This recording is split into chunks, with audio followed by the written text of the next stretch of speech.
to Ecclesias Podcast. Oke guys, Wah, sudah minggu ketiga nih. tidak terasa sudah minggu ketiga dengan tema yang tidak kalah menarik dari minggu lalu.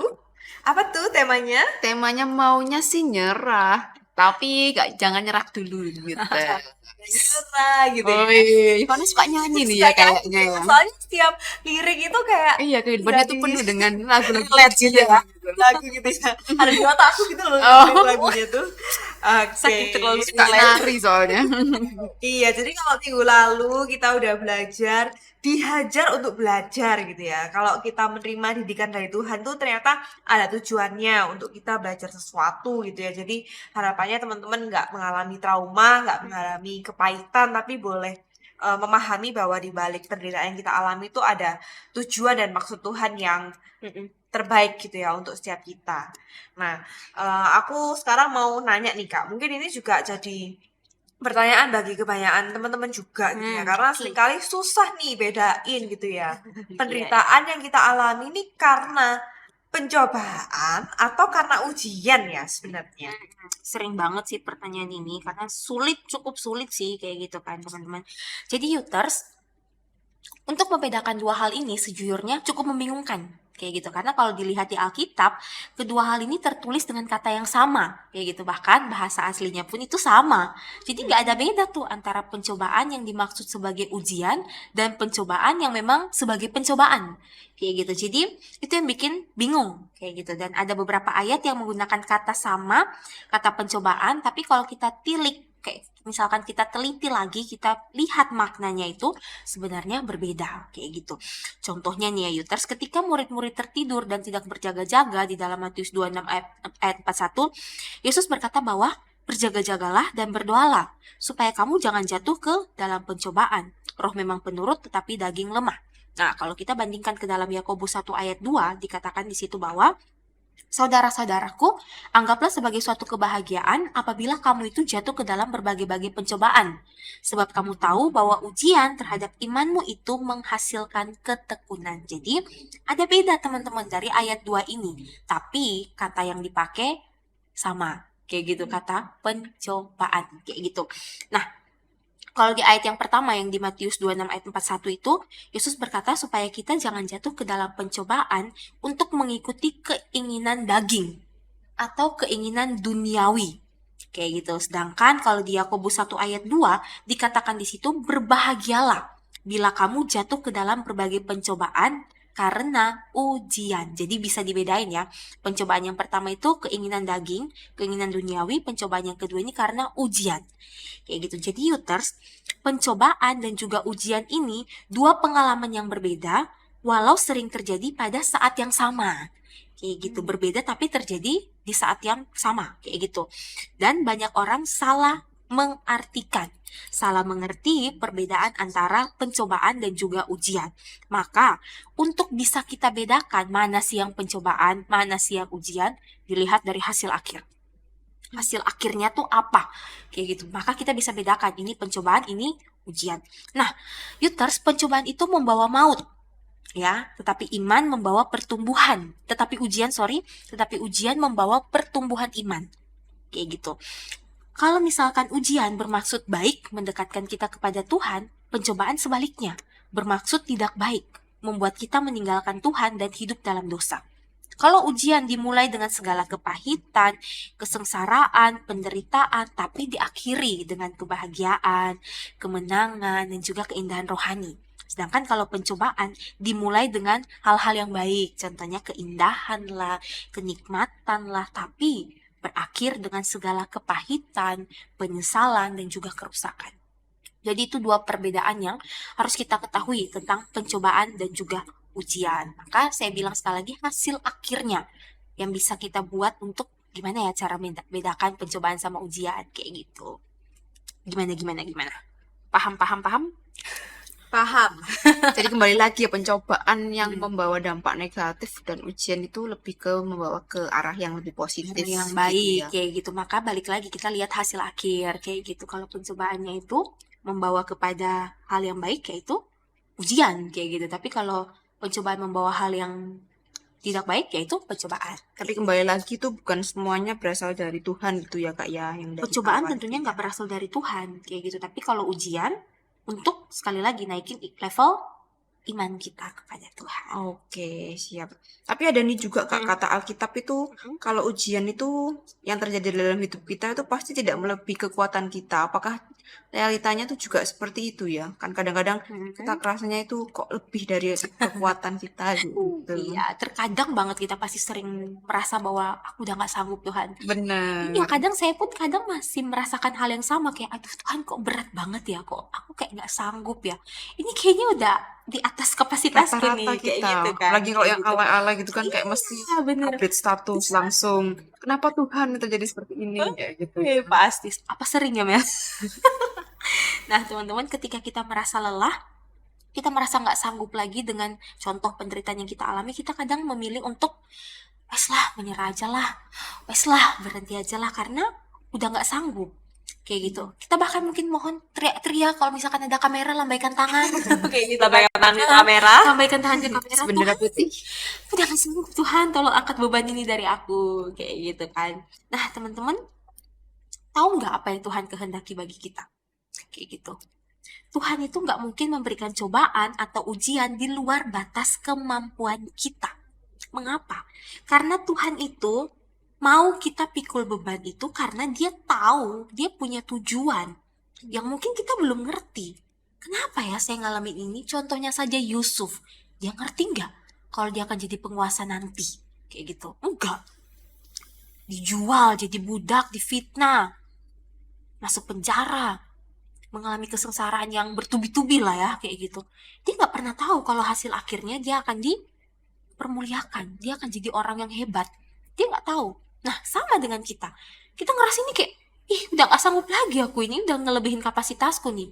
Tapi kita nggak tahu tujuan yang lagi nanti kita di depan itu apa. Kayak gitu. Kita nggak tahu apa yang Tuhan sedang rencanakan di depan sana untuk kita. Contohnya ini kita masih di sini, tapi kita udah ngerasa bahwa udah stuck gitu loh, udah nggak sanggup lagi. Padahal tujuannya tuh masih jauh gitu loh. Di sini kita udah mau nyerah kayak mana, sedangkan masih jauh perjalanan kita. Kayak gitu. Jadi kita tuh nggak bisa langsung kayak udah nggak sanggup lagi. Dan Tuhan, aku udah nggak sanggup lagi, mau nyerah aja. Ngeluh sama masalah yang kita hadapi. Ngerasa bahwa Tuhan ngebiarin kita. Tapi sebenarnya Tuhan itu pribadi yang mengenal kita. Bahkan dia tahu diri kita di bagian yang kita sama sekali juga nggak tahu. Karena kan ada bagian dalam diri kita yang kita sendiri pun nggak tahu, kita sendiri pun nggak ngerti. Tapi Tuhan tahu, dan Tuhan peduli terhadap hal-hal itu. Jadi jangan pernah berpikir bahwa kita nggak bisa menyelesaikan masalah. Makanya pilih nyerah. Kayak gitu. Oke, jadi ibarat itu Kak, mungkin aku pernah lihat itu loh, gambar orang yang mau menggali itu ya. Oke, iya, Tinggal iya. sedikit lagi, terus dia milih untuk nyerah. Nyerah, kayak sayang banget kayak gitu. Iya. Kita kan nggak tahu kan Iya, apa yang bahwa akan sedikit terjadi. lagi gitu sebenarnya udah kebuka Benar. jalannya gitu Tapi ya. kalau kita terus gali kayak gitu, wow, kayak gitu. Kita akan melihat Menemukan rencana Tuhan yang luar amazing biasa buat dalam hidup kita yang nggak tak terduga. Kayak Sama gitu. ada yang juga gambar kelinci punya apa wortel, ternyata buahnya tuh kecil, satunya lagi punya wortel buahnya besar kayak gitu kan, Iya. yang di bawah kita nggak bisa kelihatan ya Nah, apa hasilnya makanya. gitu. Jadi jangan langsung ambil keputusan untuk nyerah Nyerah. kayak gitu, karena kita nggak tahu apa yang ada di depan kita. Aku tahu sih Ce yang kau maksud tuh, yang buahnya besar itu tapi di permukaannya daunnya kecil, iya nggak sih? Betul. Oh, oke. Jadi kan kita sebenarnya nggak nggak tahu, kelihatan gitu ya. padahal ada sesuatu yang luar biasa. Nah itu biasanya relate juga sama kayak kita compare sama orang lain. Benar. Jadi kayak apa? Oh iya, orang lain buahnya lebar, ternyata Bener. asli daunnya kecil. Ya kan jadi kita mau nyerah gitu kan untuk tanam. Masalahnya orang lain kayaknya lebih kecil atau lebih berat dari Iya. kita. Betul-betulan semuanya Padahal punya semuanya masing-masing. Masing-masing. Akhirnya kita nggak tahu nih rencana Allah bagi kita, udah nyerah duluan. Ya, Iya, sayang bener. banget kayak gitu, rencana yang luar biasa yang nggak terduga yang mau Tuhan berikan ke kita, malah kita sia-siakan. Akhirnya ya kita tetap stagnan di Jadi sini. nggak boleh nyerah ya. Nggak sebenarnya. boleh. Terus sampai kapan nggak kalau kita mengalami hal penderitaan ini gitu? Sampai kapan kita mengalami penderitaan ini? Sampai kita tidak lagi bernapas. Gak bisa besok aja gitu ya, Nggak nggak berita gitu, nggak bisa ya Kak ya? Selama Kita masih hidup. masih bernafas, pasti mengalami. pasti akan mengalami penderitaan. Iya. Tidur pun kadang-kadang mimpi buruk menderita ya Kak ya. Terlalu relate ini. Iya. Tapi Kak, Iya, iya. gitu ya. Kalau misalnya yang kita alamin tuh udah bener-bener Terlalu berat gitu ya. banget gitu ya. Boleh nggak sih apa kayak lepas tangan sebentar? Waduh. Sebentar aja gitu. Sebentar aja. Waduh, Ayo boleh nggak Kak? Waduh, nah terkadang Tuhan tuh membiarkan kita, terkadang kayak membiarkan kayak gitu. Kita berada dalam situasi-situasi yang nyaris kehilangan harapan atau putus asa. Setiap kita pasti pernah mengalami itu, tapi Tuhan tuh nggak membiarkan kita sama sekali. Di situ Tuhan tuh sedang ingin menyatakan bahwa Dia nih ada dan Dia berkuasa. Maka lamanya waktu kita menunggu hasil perjuangan itu, maka tadi gali, tinggal dikit nyerah. Kan sayang banget kayak gitu. Maka kita dilatih untuk kamu sabar nggak? Kamu bisa nggak ngelewatin proses ini? Kayak gitu. Karena kan kita lahir nih, nggak bisa tiba-tiba langsung jadi Ivan yang sekarang, Melisa yang sekarang. Ada proses. Kita nggak pernah tahu kan, sepanjang berapa tahun hidup, kita nggak pernah tahu kayak aku bakal jadi kayak gini sekarang. Ada prosesnya kayak gitu loh. Jadi kalau kita lihat ya teman-teman di Injil Markus 5 ayat 21 sampai 43 itu ada dua peristiwa mujizat yang luar biasa. Apa tuh? Yesus menyembuhkan seorang perempuan kan yang sakit pendarahan selama 12 tahun. 12 tahun pendarahan. Yang kita semingguan aja tuh udah ngeluh-ngeluh kiri kanan ya, sakit pinggang lah. Bener-bener. Tahu aja. Apalagi aku kan kayak udah ngerasa kayak udah kayak orang ini 12 tahun kayak gitu ngalamin pendarahan. Lalu yang kedua, Yesus membangkitkan seorang anak dari seorang pria yang bernama Yairus. Udah meninggal tapi dibangkitkan. Nah, orang-orang ini bukannya menunggu waktu yang cepet gitu loh, kayak nggak semuanya instan, ada prosesnya. Maka untuk mendapatkan pertolongan Tuhan, walaupun itu sulit dan seolah kayak kita nungguin nggak ada hasilnya, tapi cara dan waktu Tuhan itu selalu yang terbaik kayak gitu. Makanya nggak terduga kayak gitu loh. Kita nggak akan pernah menduga apa yang Tuhan buat bagi kita. Maka respon kita terhadap kesulitan dan penderitaan hidup ini menentukan seberapa besar iman kita kepada Tuhan dan juga kesetiaan kita untuk tunduk kepadanya. Makanya ada pujian, jangan pernah menyerah. Kali ini Kak Bella yang nyanyi ya. Terus Ini rohani ya. THR nanti abis ini. Amin. Amin. Kita mujizat Tuhan tuh ada bagi setiap kita yang setia dan percaya. Jadi nggak hanya mujizat Tuhan ada, tapi ada belakangnya bagi yang setia dan percaya. Kayak gitu. Maka pada waktu kita mengalami pergumulan yang sulit, kita nggak punya alasan untuk nyerah. Jangan menyerah. Benar, karena Tuhan tidak pernah menyerah sama kita. Asik. Jangan lepas tangan. Jangan, teman-teman. Tuhan benar, tidak pernah lepas jangan tangan. bilang Kasih kendor. Tuhan tak lepas dulu ini beban dikit ya. Tapi kalau mungkin apa tarik nafas, istirahat bentar, menenangkan pikiran gitu, boleh lah ya Kak. Kadang Tapi kita nggak tetap lepas tangan gitu nggak ya. boleh nyerah. Tetap Tetap. kita bisa apa ya, orang bilang refleksi diri kayak gitu. Kalau orang-orang bilang healing gitu Kak. Healing tuh sebenarnya ada satu hamba Tuhan pernah saya dengar kata-katanya kayak gini. Selagi kita belum pernah merasakan seperti apa yang pejuang-pejuang iman terdahulu alami, jangan pernah mengatakan kata healing. Karena kata healing iya, Nanti hilang. Healing terus hilang. karena apa yang kita alami ini nggak seperti yang pejuang iman dulu. alami. Oke. Paulus disesah berapa puluh kali, kayak gitu. Stefanus gitu ya. dilempari batu sampai mati. Jadi kayak bener-bener kita ini masih ada di titik paling bawah mengalami penderitaan. Jadi ketika orang bilang healing, itu tuh kayak sesuatu yang Hati-hati bener-bener juga ya. iya. Jadi kayak mungkin kayak misalkan untuk bilang istirahat sejenak lah, kayak mungkin atau liburan tipis-tipis kayak gitu kan. Biasanya kita bilang liburan tipis-tipis oke lah. Tapi kalau untuk healing tuh kayak bener-bener sesuatu yang udah bener-bener kita ada di titik yang udah nggak sanggup lagi, udah nggak mampu lagi. Sedangkan kita ini kan masih di batas normal seseorang mengalami penderitaan. Kayak gitu. Boleh liburan tipis-tipis, siapa yang bilang nggak boleh? Tapi jangan terlalu yang berlebihan gitu Hmm. ya intinya. Ya maksudnya tetap ada di role-nya Tuhan. Gitu. Tetap berusaha berjuang di dalam Menghadapi. jalannya Tuhan. Iya, semua menghadapi. itu. Menghadapinya sama Tuhan Tuhan. pastinya. Sama orang-orang yang dicintai juga. Wih, support orang-orang terdekat juga sangat penting. Tapi nih Kak, kalau semisalnya kan udah nggak Iya, boleh iya, iya. healing, bukan nggak boleh sih dibatasi gitu kan Iya, iya. ya. Dan kalau misalnya penderitaan kita tuh efeknya tuh sampai ke kesehatan karena stres berlebih. Buktinya teman aku ini ada Iya, Kak iya, yang ada. karena stres terus dia tuh sampai sakit-sakitan, sulit tidur, anxiety, sakit Asam lambung gitu ya. Asam lambung lah. Sulit tidur, ada yang tuh langsung kaget gitu. Iya, iya, iya. ya Bener-bener. berobatnya tuh harus bener-bener yang sampai sebulan sekali. Intens gitu ya. Mau Kalau datang rutin. ke kantor tuh sampai mual-mual dulu. Nah, itu tuh kayak kira-kira tuh harus apa yang Ngapain gitu ya. Kalau udah kayak kesehatan gini, dikerjakan. apakah Efek kesehatan jangan boleh tuh. nyerah gitu Boleh ya? nyerah gitu Kalau ya. misalnya udah ke kesehatan Iya, gitu ya. itu enggak Suka-suka sakit sedikit ya. lah. Enggak masa mau tak paksa kan gitu Benar. kan. Satu jawaban dari aku. Amsal 17 ayat 22. Kena Mau Amsal tahu? ini biasanya bijak-bijak Weh, gitu. apa Kita itu? bacain lah ya biar Boleh, nggak penasaran, Yuters. Hati yang gembira adalah obat yang manjur, tetapi semangat yang patah mengeringkan tulang. Woi. Ada lagunya tuh. Hati yang gembira adalah obat. Sekolah minggu semua ini kayaknya. Mantap, udah lulus sekolah minggu. Nah, jadi Yuters penting sekali supaya pikiran kita, mengapa dikatakan hati yang gembira adalah obat yang manjur, penting untuk pikiran kita itu memikirkan hal-hal yang positif. Kayak gitu, walaupun menghadapi hal-hal yang gak kita inginkan, hal-hal yang gak kita harapkan. Karena dari pikiran yang positif, maka pasti akan membuat hati kita menjadi gembira. Kayak gitu. Tapi kalau pikiran kita udah negative thinking dan sebagainya, hati kita tuh pasti akan kacau balau kayak gitu karena udah mikir yang enggak duluan. Udah mikir yang kayaknya nggak mungkin terjadi tapi udah kita pikirin duluan. Kayak gitu. Makanya di Filipi 4 ayat 4 dikatakan bersukacitalah senantiasa dalam Tuhan. Sekali lagi kukatakan bersukacita.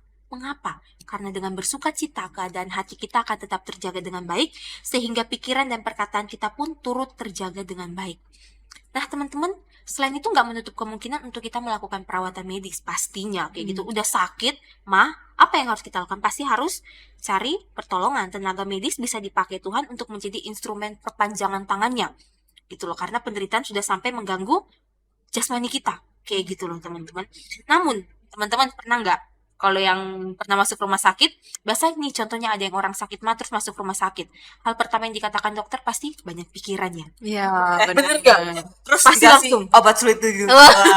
Langsung banyak pikirannya, kecapeannya. Pasti akhirnya ujungnya dokter bilang jangan terlalu capek, jangan banyak mikir, jaga pola makan dan sebagainya. Kayak gitu. Maka dari itu teman-teman, segala sesuatu yang terjadi pada tubuh kita itu berawal dari pikiran kita. Bener banget. Kayak gitu. Maka kalau Relate. bener, makanya kalau kita mikirkan hal-hal yang baik, yakin nggak ada sakit-sakit mah itu. Dikat Nggak lah akan susah-susah pikiran-pikiran tidur. Kata Alkitab tuh apa? jelek. Pikirkanlah semua yang adil, semua yang suci, Iya, semua yang semua yang mulia. benar. Makanya pikiran kita ini menentukan tubuh kita nih bisa kuat atau enggak. Kalau kita memikirkan hal-hal yang baik, ya tubuh kita pun akan meresponi dengan yang baik-baik juga. Kayak gitu. Maka sekali lagi, pasti ketika kita memikirkan hal-hal yang negatif, kesehatan jasmani kita akan terganggu. Kayak gitu, bisa sampai jadi sakit, kurang tidur, stres dan sebagainya. Tapi maka dari itu pikiran kita ini diri kita sendiri ini yang bisa mengontrol pikiran kita dan juga kesehatan tubuh kita. Tapi kalau memang udah sakitnya yang sampai harus dibawa ke dokter, ya harus periksa ke dokter. Tapi balik lagi, hati yang gembira itulah obat yang manjur dari Jadi segala semua sumbernya itu dari segala hati dan sumber pikiran. dan ya. pikiran kita. Dan Tuhan adalah tabib dari segala tabib. Tabib. Dia mampu menyembuhkan segala sakit kita. Oke Kak, tapi Mm-mm. kalau tadi kan iya. Kakak bilang segala sesuatu berasal dari pikiran Iya. kita. Pikiran Nah, kalau dari kitanya sendiri nih, kita udah berusaha buat mikir positif supaya nggak stres atau sakit-sakitan.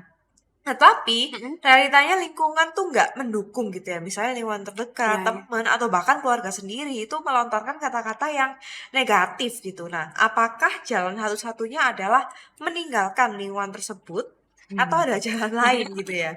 Kan kita tuh sering terima perkataan gitu ya. Iya, iya, Kamu tuh lemah gitu ya, generasi strawberry gitu kan. Relate nih pasti anak-anak zaman now. Strawberry Kita sering dibilang lemah gitu, sering dikata-katain lah. Baru Padahal gitu kita aja udah nggak sanggup. Iya. tahun 2000. Kita udah berusaha mikir positif, 96. tapi lingkungannya nggak mendukung Kak. Gimana Iya, Kak? iya. Nah, toxic people nih ya. Nah, Yuters kita ini kan makhluk sosial. Gak bisa hidup sendirian, butuh orang lain. Namun bukan berarti ketika kita berada di lingkungan yang memberikan, yang tidak memberikan dampak positif, kita tetap stay di situ. Kita tetap bertahan di situ. Loh, nggak bisa. Mau sampai kapan kita di situ? Sedangkan lingkungannya nggak sehat. Kayak gitu. Dalam kehidupan kita kan sering banget terganggu sama perkataan orang atau pendapat orang ya. Relate banget nggak sih? Kita pasti selalu, padahal sebenarnya apa yang dikatakan orang tuh sebenarnya juga nggak bener. Tapi kita tuh suka banget dengerin apa kata orang. Kayak gitu. Nah, Bener berarti pilihan Ivana. bener banget. Bahkan orang-orang yang suka apa ya namanya, melontarkan hal-hal yang negatif, hinaan kepada kita, kayak gitu, kita kayak nerima, kayak gitu, kayak langsung, iya ya, apa yang dikatakannya bener deh kayaknya. Aduh, udah langsung, Overthink gitu ya, udah Kak, ya? overthinking, udah mikir lagi, aduh orangnya tadi giniin aku, dia bilang aku kayak gini lah. Akhirnya, padahal sebenarnya itu nggak bener, kayak gitu, tapi kita udah mikir duluan, kata orang, kayak gitu. Nah, teman, orang tuh nggak tahu sebenarnya apa yang kita alami, kayak gitu. Mereka tuh hanya melihat dari luar dan suka-suka dewe gitu loh. Books by its cover. Makanya suka-suka mereka nilai kita hanya dari luaran saja, hanya Padahal dari habis dari cover. ngomong dia udah lupa, kita masih inget sampai Iya, sekarang kayak gitu. gitu. Pasti membekas perkataan-perkataan orang itu. Kita tuh kayak pernah nggak sih kita jadi juri dadakan di pertandingan bola? Nggak pernah. Gak pernah ya? Yang suka nonton bola nih pasti sering banget jadi juri dadakan kayak gitu kan. Bertindak sebagai komentator kayak gitu. Paham kali dia di lapangan itu pemainnya kayak gimana. Padahal dia nggak tahu di lapangan tuh pemainnya lagi gimana kayak. Tapi dia sibuk berkomentar. Aduh, nggak masuk. Punggung nomor 12 ke kiri, punggung nomor 13 kayak gitu. Tapi dia nggak tahu apa yang mereka alami. Tapi dia sibuk berkomentar kayak gitu. Ngasih arahan tapi dia nggak tahu mereka lagi ngapain. Alami apa di tengah lapangan itu. Juri dadakan, aku sih sering bilang kayak gitu, juri dadakan. Mereka nggak tahu apa yang kita alami tapi sibuk menilai kita. Maka jika berada di lingkungan ini ya harus ditinggalkan kayak gitu. Gak bisa kita ada di lingkungan yang tidak membangun iman kita, yang gak bisa membawa kita menjadi orang-orang yang lebih positif kayak gitu. Jangan menganggap bahwa kita menjauhi toxic people itu hal yang jahat. Enggak, karena itu bentuk sayang terhadap diri kita sendiri. Sampai kapan kita mau diracuni dengan kata-kata yang tidak membangun kayak gitu. Kalau kita terus ada di situ, lama-lama teracuni. Iya, iya. Benar, Terlabeli. terlabeli kayak gitu. Kamu nggak bisa, kamu nggak ini, kamu nggak itu. Akhirnya terlabeli. Tapi Kadang-kadang, kalau misalnya orang lain itu kan mungkin kita mudah untuk meninggalkan ya Kak ya. Tapi kalau misalnya keluarga sendiri gitu gimana? Keluarga sendiri kita harus memberikan pemahaman ke mereka kayak gitu. Saya nggak kayak gitu. Diskusi gitu. Kita harus diskusi karena kalau kita terus ada di lingkungan itu, kita akan terbentuk menjadi orang-orang yang nggak bisa, orang-orang yang ya kayak tadi mereka bilang generasi strawberry lah, lemah lah, baru kayak gini udah. Ya kalau misalkan kita nggak maksudnya kalau kita nggak tunjukin, membuktikan diri kita, loh aku nggak kayak gini. Jangan ketika kita diomongin, contohnya lah dalam keluarga kita dibilang baru gini aja udah baru gini aja udah ngeluh, baru gini aja udah nggak bisa kayak gitu. Kita harus buktikan. Itu sebagai apa orang bilang pemantik ya, kayak improve gitu ya. kayak bikin kita jadi memacu diri. Oh dia bilang aku nggak bisa, aku harus bisa kayak gitu. Jadi bukan berarti kita jadi nggak bisa dengan perkataan dia, tapi kita harus pacu diri kita kayak gitu. Itu kalau lingkungan keluarga ya, karena nggak mungkin kan kita ninggalin keluarga kita Iya, kayak gitu. Jadi buktikan diri. Salah satu Oke. caranya kita membuktikan diri kita bahwa kita nggak seperti yang diomongkan kayak gitu. Karena yang terpenting bukan kata orang, tapi apa kata Tuhan. Wih, tuh dunia boleh katakanku itu ya. Wih, Kak. bukan siapa Siapa? Siap-siap. Tuan suara ini semua. Ini gini nih Kak. Kan kita tahu bahwa menghadapi permasalahan hidup ini tidak boleh mengandalkan kekuatan kita sendiri. Tapi gimana cara kita menghadapi ujian ini dengan kekuatan kuasa Allah? Oke. Kan kita kan sebenarnya nggak bisa menyelami pikiran Allah gitu ya. Dalam hal relate-nya di kehidupan nyata tuh gimana menghadapi permasalahan dengan kekuatan kuasa Allah. Iya, benar. Teman-teman, kita ini kan manusia yang lemah dan terbatas kan.